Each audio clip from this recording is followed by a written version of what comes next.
안녕하세요. 써니송입니다. 오늘은 제가 저의 경험과 관련해서 자기 개발과 그리고 3D에 대해서 이야기하려고 해요. 우선 어렸을 때부터 저는 예술과 창작에 관심이 많았어요. 그리고 자연스럽게 그리기와 만들기를 즐겨서 하곤 했습니다. 그런데 미대 입시를 거치고 대학교에 진학을 하게 되면서 제가 느꼈던 어떤 부분의 즐거움이 사라져가기 시작을 했습니다.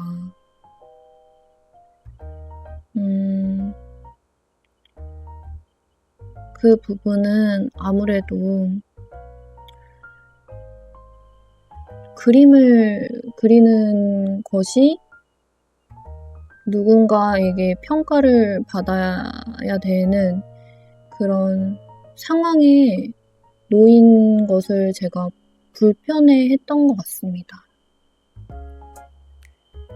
인생은 항상 누군가한테 평가를 받고 이제 그거에 대해서 깊게 생각을 해보고 고칠 건 고치고 그리고 개선해 나갈 건 개선해 나가고 발전시킬 부분이 있으면 더욱더 발전시키고 그런 식으로 이제 발전을 해 나가는 거잖아요. 그런데 저는 그런 부분에서 잘 해내지 못했던 것 같습니다. 그 과정에서 이제 관심과 즐거움이 조금씩 사라져 갔던 거죠. 그림 그리는 과에 이제 입학을 했기 때문에 더욱 그런 부분에 있어서 제 그림이 평가를 받아야 되고 그리고 또한 반응이 나와야 되는 그런 부담스러운 상황에 항상 놓이는 것에 큰 어려움을 느꼈던 것 같습니다. 그리고 이후에는 3D 모델링이라는 새로운 창작 분야를 알게 되었어요.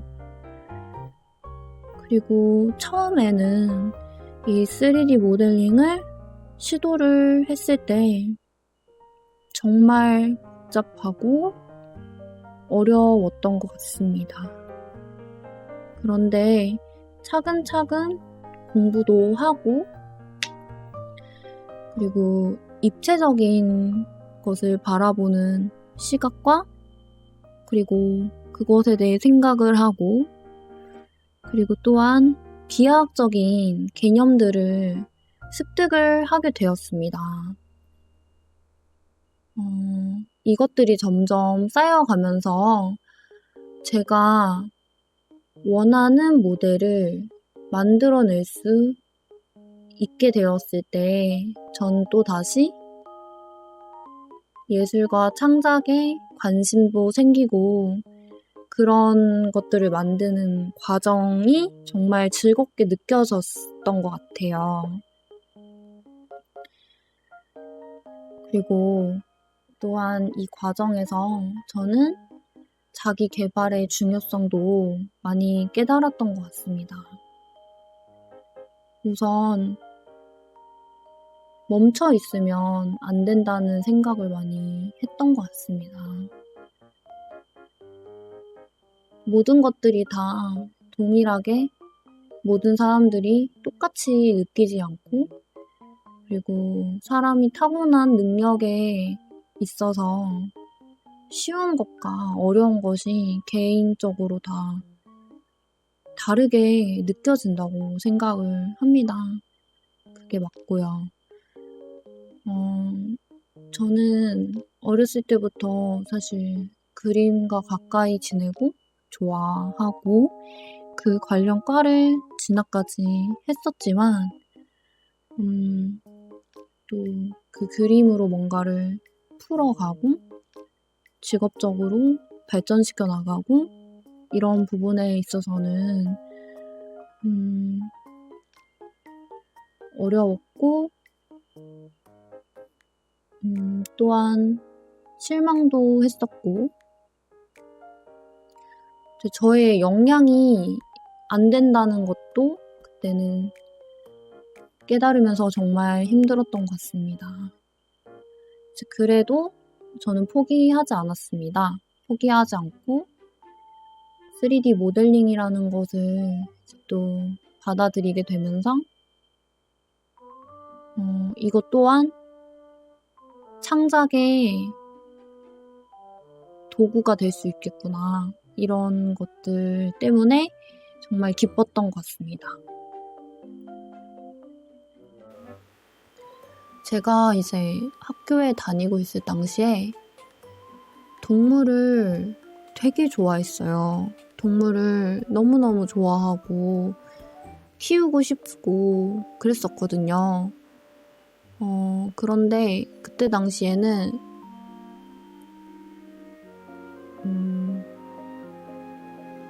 학생이었으니까 키울 수가 없었던 거죠.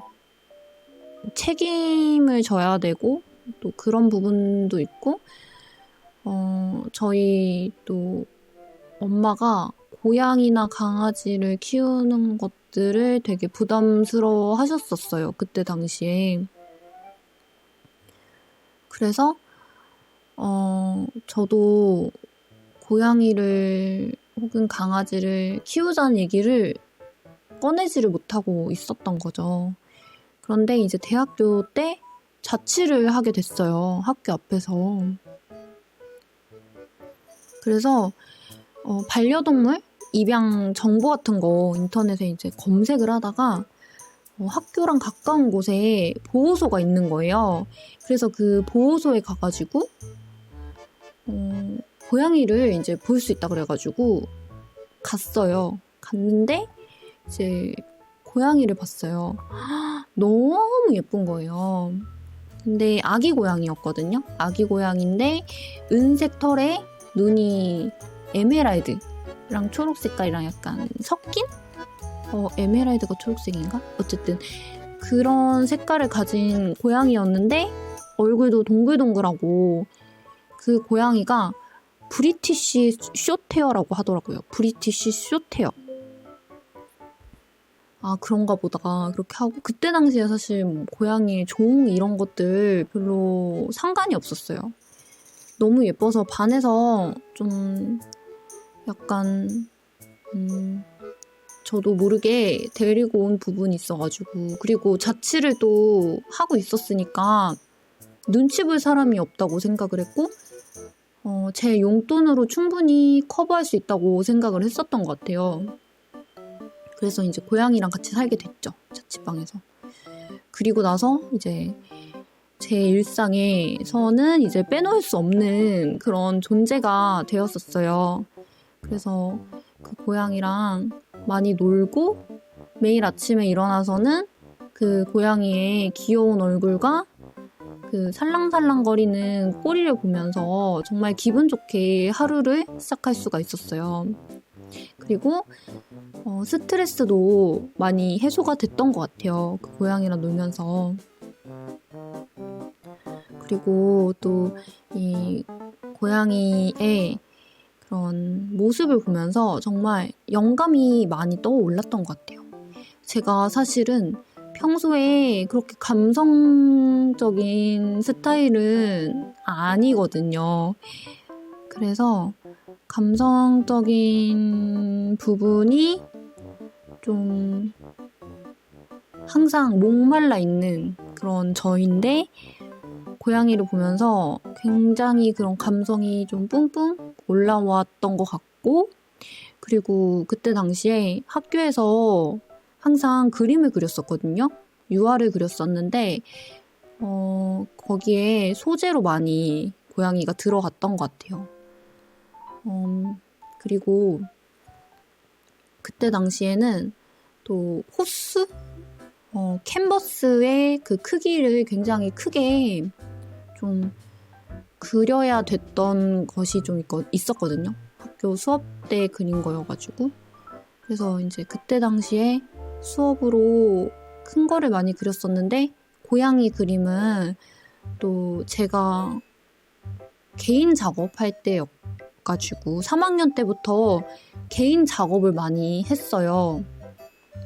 수업 커리큘럼이 그렇게 짜져 있기도 했고, 근데 수업 때 안 그렸어도 저는 평소에도 그렸을 것 같아요. 그때는 또 워낙에 학교 수업이 하루 종일 이제 끝나고도 계속 학교 수업이 끝나고도 좀 그림을 그렸던 게 있어가지고 따로 그림을 많이 그리진 않았었는데, 그림을 안 그리고 있었더라도 고양이를 봤으면 또 그렸었을 것 같아요. 좀 작은 호수로 그렸던 거여가지고 진짜 다행히도 작은 호수여가지고 지금도 가지고 있어요. 큰 거였으면 정말 못 가지고 왔을 것 같아요. 제가 그때 당시에 그렸던 큰 것들은 안타깝지만 다 폐기가 됐어요. 폐기를 했고, 제가 이제 이사 가는 때 가지고 갈 수가 없어가지고 정말 주변에서 저를 설득을 해서 폐기하게 됐습니다. 그 그림 말고 이제 작은 그림들은 제가 지금 어느 정도는 다 소장을 하고 있는데, 그 그림들이 아직도 정말 소중합니다.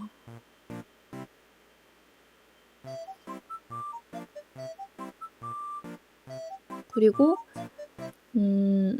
고양이는 또 키우고 싶어요. 지금 제가 제 목표가 지금 구독자가 적지만 언젠가는 늘어날 거라고 좀